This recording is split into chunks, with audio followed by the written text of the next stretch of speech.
Hello there. Thanks for clicking. My name is Stephanie. I'm an alcoholic in recovery. It's been 4.5 years since I've tasted alcohol, and it is because I work the magical program of Alcoholics Anonymous that I've been able to stay off of alcohol. Before we begin this big book study, I would like to have a moment of silence for the Reiner family in Brentwood, California, who was brutally murdered by their own son this last week. We all know that addiction was part of the story. And so a moment of silence.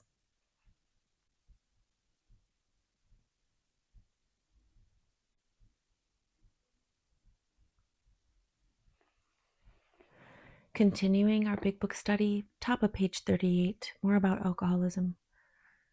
On through the years, the conduct continues, accompanied by continual promises to be careful or to keep off the streets altogether. And finally, they can no longer work. Their wife gets a divorce and they are held up to ridicule. They try every known means to get the jaywalking idea out of their head. They shut themselves up in an asylum, hoping to mend their ways, but the day they come out, they race in front of a fire engine which breaks the back. Such a man would be crazy, wouldn't they? You may think our illustration is too ridiculous, but is it? We who have been through the ringer have to admit, if we substituted alcoholism for jaywalking, the illustration would fit us exactly. However intelligent we may have been in other respects, where alcohol has been involved, we have been strangely insane.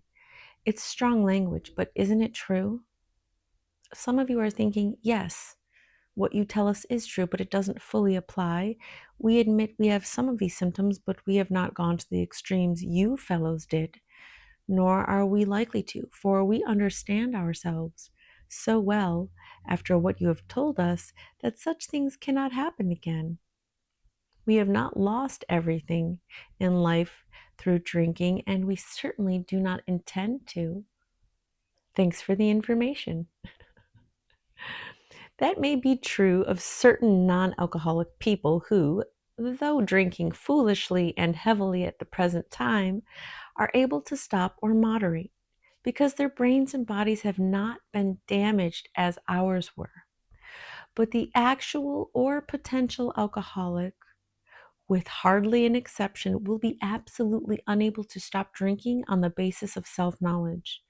This is a point we wish to emphasize and re-emphasize to smash home upon our alcoholic readers as it has been revealed to us out of bitter experience. Let us take another illustration. I will pause the text there to expound on that. Basically, they're saying in the big book here that was written 90 years ago that sure, someone who is not quite damaged by true alcohol consumption over time may be able to stop drinking and stay off alcohol. But they're also saying that people who have truly become dependent on alcohol and are truly of the alcoholic nature, there is no amount of self-knowledge or anecdotal evidence that they can hear or take in order to stop their drinking before there is a true rock bottom. They're also saying that this is a point they want to emphasize and re-emphasize because it has been their bitter, painful, suffering experience to figure this out. The people who wrote this book, who formed the program of Alcoholics Anonymous, were not looking for profit. They were looking to help the suffering alcoholic that they were at one time. They knew how hopeless it felt. They knew how deadly it felt. And the only goal of formatting this program and putting it into text and having meetings was to help fellows, to help friends, to help the fellow human. And that's why it's important to listen to these words, because there's no motivation behind these words other than these people have experienced this and gone through it, and they want to save you from that if possible. So if you are at a point in your drinking where you're currently drinking or you're not, that's not really what's important to me right now. I am glad you're here because if you're here, you know that alcohol holds a high status in your life, maybe too much so. And because we know that, we know you're not really in control, are you? Are you? Are you? And now that you're not drinking, if you're not drinking, maybe you are more in control. Maybe you are. The only way I can control my life now is to stay off of the bottle and work the program. I can't just stop drinking because then I will not be able to relieve my character maladaptive behaviors, like my impatience. That's something I have to work on daily, and that's what the program helps me with. And as I work on my impatience and build patience within myself and tolerance for discomfort, that desire to drink becomes less and less. Back to the text. Another story. Fred is partner in a well-known accounting firm. His income is good, he has a fine home, is happily married, and the father of promising children of college age. He has so attractive a personality that he makes friends with everyone. If ever there was a successful businessman, it is Fred. To all appearance, he is a stable, well-balanced individual, yet he is an alcoholic. We first saw Fred about a year ago in a hospital where he had gone to recover from a bad case of jitters. It was his first experience of this kind, and he was much ashamed of it. Far from admitting he was an alcoholic, he told himself he came to the hospital to rest his nerves. The doctor intimated strongly that he might be worse than he realized. For a few days he was depressed about his condition. He made up his mind to quit drinking altogether. It never occurred to him that perhaps he could not do so, in spite of his character and standing. Fred would not believe himself an alcoholic, much less accept a spiritual remedy for his problem. We told him what we knew about alcoholism. He was interested and conceded that he had some of the symptoms, but he was a long way from admitting he could do nothing about it himself. He was positive that this humiliating experience, plus the knowledge he had acquired, would keep him sober the rest of his life. Self-knowledge would fix it. We heard no more of Fred for a while. One day we were told that he was back in the hospital. This time he was quite shaky. He soon indicated he was anxious to see us. The story he told is most instructive, for here was a chap absolutely convinced he had to stop drinking, who had no excuse for drinking, who exhibited splendid judgment and determination in all his other concerns, yet was flat on his back nevertheless. Let him tell you about it. I was much impressed with what you fellows said about alcoholism, and I frankly did not believe it would be possible for me to drink again. I rather appreciated your ideas about the subtle insanity which precedes the first drink, but I was confident it could not happen to me after what I had learned. I reasoned I was not so far advanced as most of you fellows, that I had been usually successful in licking my other personal problems, and that I would therefore be successful where you men failed. I felt I had every right to be self-confident, that it would be only a matter of exercising my willpower and keeping on guard. In this frame of mind, I went about my business, and for a time all was well. I had no trouble refusing drinks and began to wonder if I had not been making too hard work of a simple matter. One day, I went to Washington to present some accounting evidence to a government bureau. I had been out of town before during this particular dry spell, so there was nothing new about that. Physically, I felt fine, neither did I have any pressing problems or worries. My businesses came off well. I was pleased and knew my partners would be too. It was the end of a perfect day, not a cloud on the horizon. I went to my hotel and leisurely dressed for dinner. As I crossed the threshold of the dining room, the thought came to mind that it would be nice to have a couple of cocktails with dinner. That was all. Nothing more. I ordered a cocktail and my meal. Then I ordered another cocktail. After dinner, I decided to take a walk. When I returned to the hotel, it struck me a highball would be fine before going to bed, so I stepped into the bar and had one. I remember having several more that night and plenty next morning. I have a shadowy recollection of being in an airplane bound for New York and of finding a friendly taxicab driver at the landing field instead of my wife. The driver escorted me about for several days. I know little of where I went or what I said and did. Then came the hospital with the unbearable mental and physical suffering. Let's pause there. This man is recounting quite a bender. And he is also saying that really the only thing, the only thinking, the only thing that happened to him before he started this bender was he thought to himself, hmm, a nice cocktail with dinner would be nice. That was it. That was it. All he needed was a thought to pop into his head, and he followed through after being clean for a while. Well, I keep having to pause because this video just does not want to get made. Obstacles keep popping up, but alas, that is what alcoholism is. It's coping with the obstacles and getting things done despite it, even without alcohol. So we will continue here. As soon as I regained my ability to think, I went carefully over that evening in Washington. Not only had I been off guard, I had made no fight whatever against the first drink. This time I had not thought of the consequences at all. I had commenced to drink as carelessly as though the cocktails were ginger ale.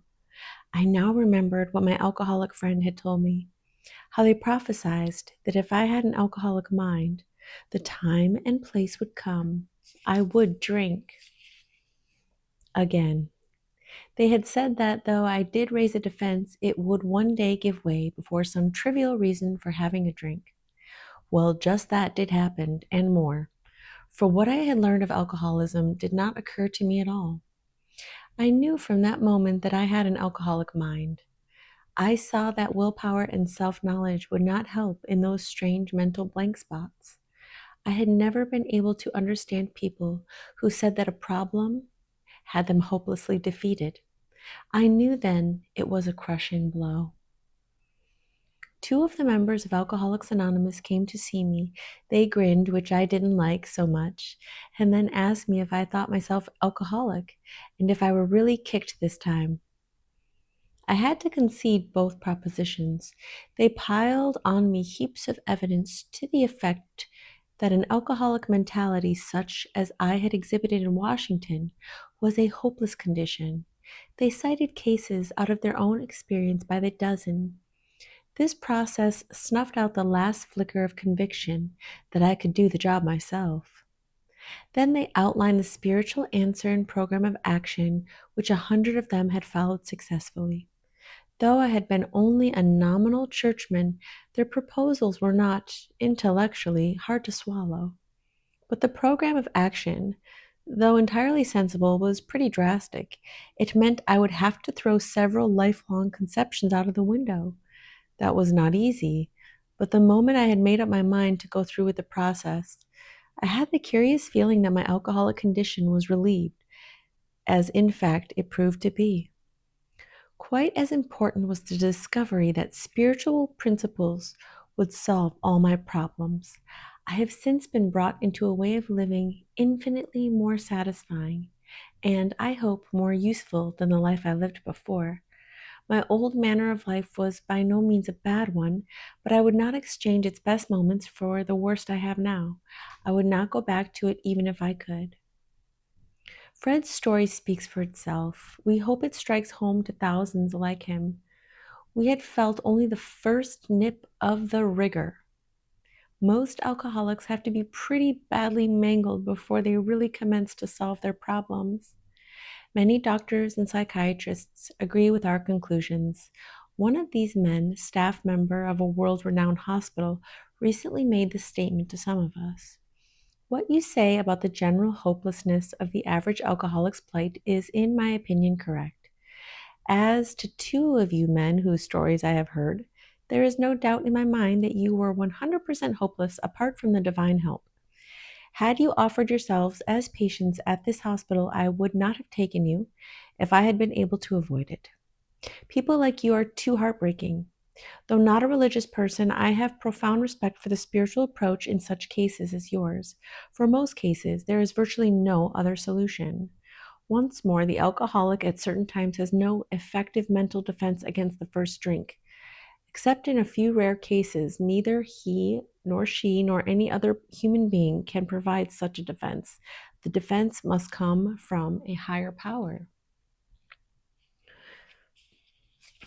And there we have finished chapter 3, which is more about alcoholism. We have finished that chapter. And let's review what we read. Even though this book was written 90 years ago, at that time, it's pretty much the same that you'll find now, give or take a few prescription medications to help people stay off of alcohol.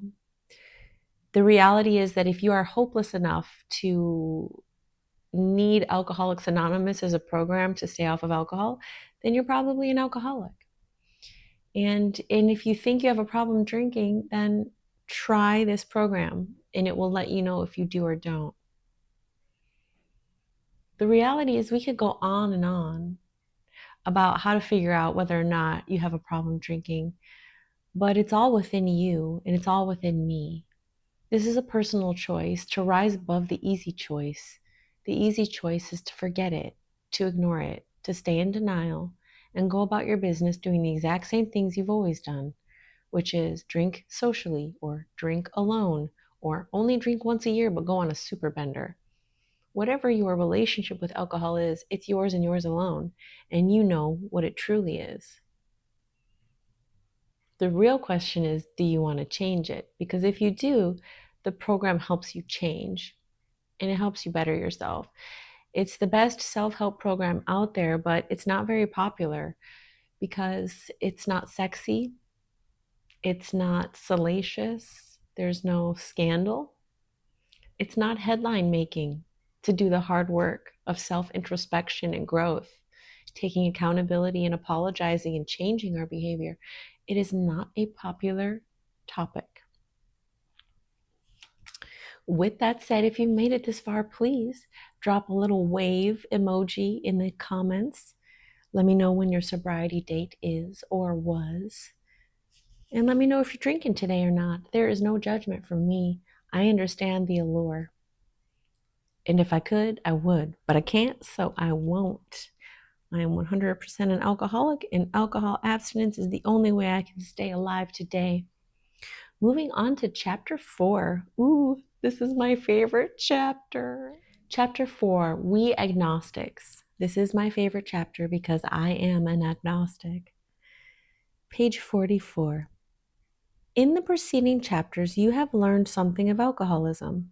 We hope we have made clear the distinction between the alcoholic and the non-alcoholic. If when you honestly want to, you find you cannot quit entirely, or if when drinking you have little control over the amount you take, you are probably an alcoholic. If that be the case, you may be suffering from an illness which only a spiritual experience will conquer. To one who feels they are an atheist or agnostic, such an experience seems impossible. But to continue as they are means disaster, especially if they are an alcoholic of the hopeless variety. To be doomed to an alcoholic death or to live on a spiritual basis are not always easy alternatives to face. But it isn't so difficult. About half our original fellowship were of that exact type. At first, some of us tried to avoid the issue, hoping against hope we were not true alcoholics, but after a while we had to face the fact that we must find a spiritual basis of life or else. Perhaps it is going to be that way with you. But cheer up, something like half of us thought we were atheists or agnostics. Our experience shows that you need not be disconcerted. If a mere code of morals or a better philosophy of life were sufficient to overcome alcoholism, many of us would have recovered long ago. But we found that such codes and philosophies did not save us, no matter how much we tried. We could wish to be moral, we could wish to be philosophically comforted. In fact, we could will these things with all our might, but the needed power wasn't there. Our human resources, as marshaled by the will, were not sufficient. They failed utterly. Lack of power, that was our dilemma. We had to find a power by which we could live, and it had to be a power greater than ourselves, obviously. But where and how were we to find this power? Well, that's exactly what this book is about. Its main object is to enable you to find a power greater than yourself, which will solve your problem. That means we have written a book which we believe to be spiritual as well as moral. And it means, of course, that we are going to talk about God. Here, difficulty arises with agnostics. Many times we talk to a new man and watch his hope rise as we discuss their alcoholic problems and explain our fellowship. But the face falls when we speak of spiritual matters, especially when we mention God, for we have reopened a subject which our man thought we neatly evaded or entirely ignored. We know how they feel. We have shared their honest doubt and prejudice. Some of us have been violently anti religious. To others, the word God brought up a particular idea of Him with which someone had tried to impress them during childhood. Perhaps we rejected this particular conception because it seemed inadequate.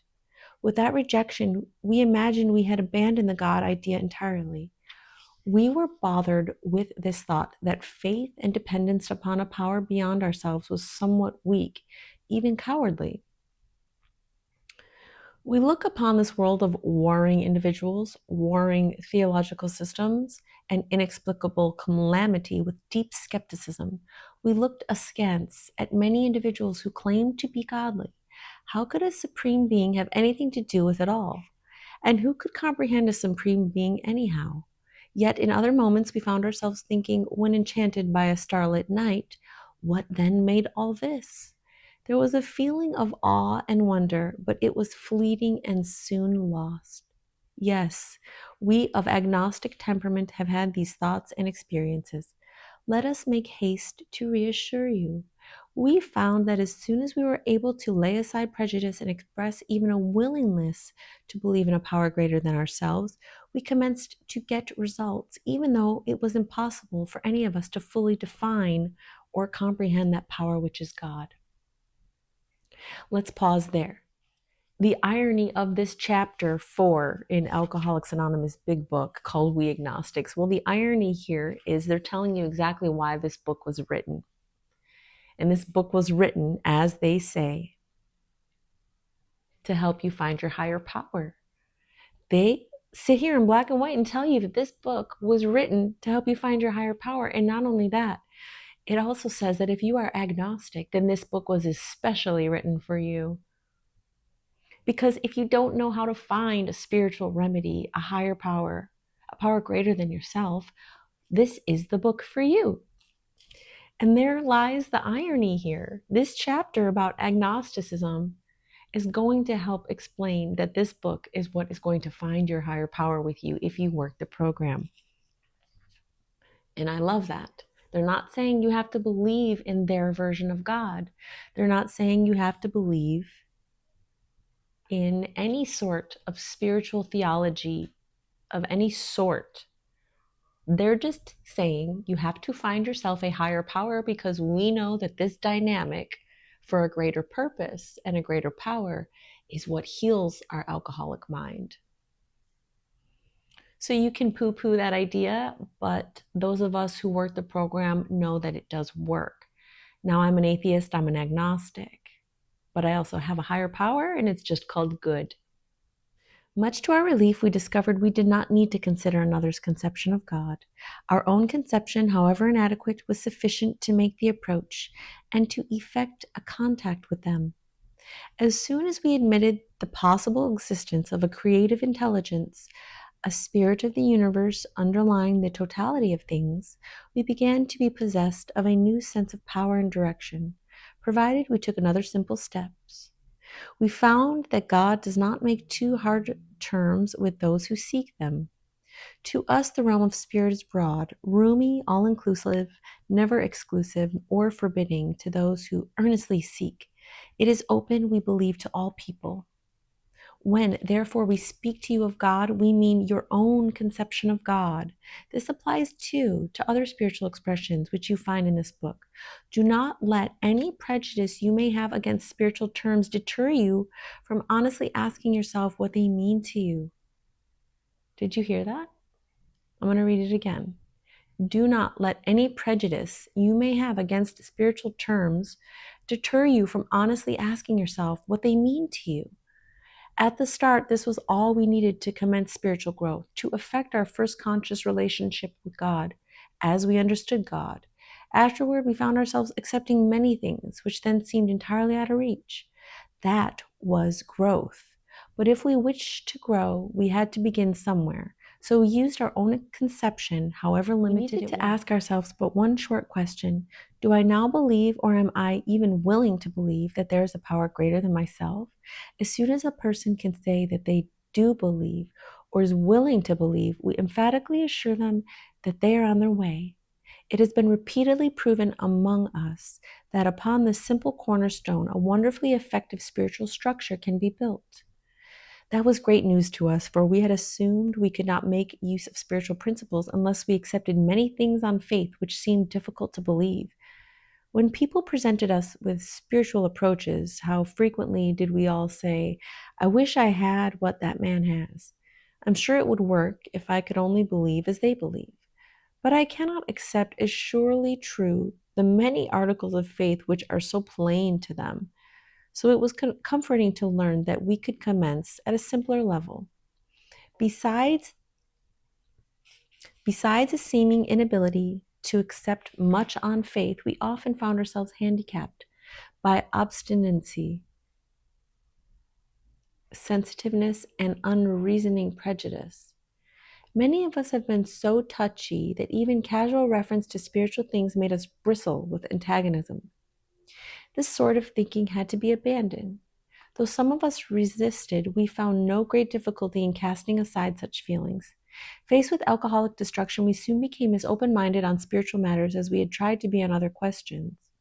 In this respect, alcohol was a great persuader. It finally beat us into a state of reasonableness. Sometimes this was a tedious process. We hope no one else will be prejudiced for as long as some of us were.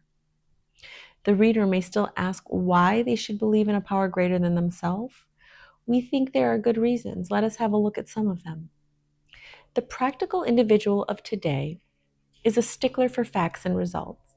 Nevertheless, the 20th century readily accepts theories of all kinds, provided they are firmly grounded in fact. We have numerous theories, for example, about electricity. Everybody believes them without a murmur of doubt. Why this ready acceptance? Simply because it is possible to explain what we see, feel, direct, and use without a reasonable assumption at a starting point. Everybody nowadays believes in scores of assumptions for which there is good evidence, but no perfect visual proof. And does not science demonstrate that visual proof is the weakest proof? It is being constantly revealed as mankind studies the material world that outward appearances are not inward reality at all. To illustrate,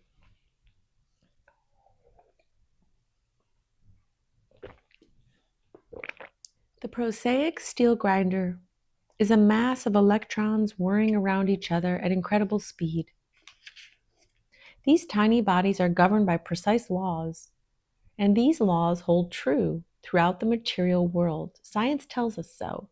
We have no reason to doubt it. When, however, the perfectly logical assumption is suggested that underneath the material world and life as we see it, there is an all-powerful guiding creative intelligence right there, our perverse streak comes to the surface and we laboriously set out to convince ourselves it isn't so. We read wordy books and indulge in windy arguments, thinking we believe this universe needs no God to explain it.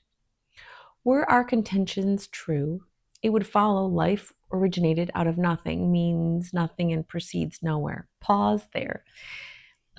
So this book was written 90 years ago, and they're referencing the 20th century because this is the early 20th century when this was written. And right here on page 49 in chapter 4 of We Agnostics, they're trying to hit below the belt on us atheists and agnostics, and they're trying to say that we will read wordy books, meaning books that are just trying to sound smart but aren't, and try to kind of make the case that life began from nothing and means nothing.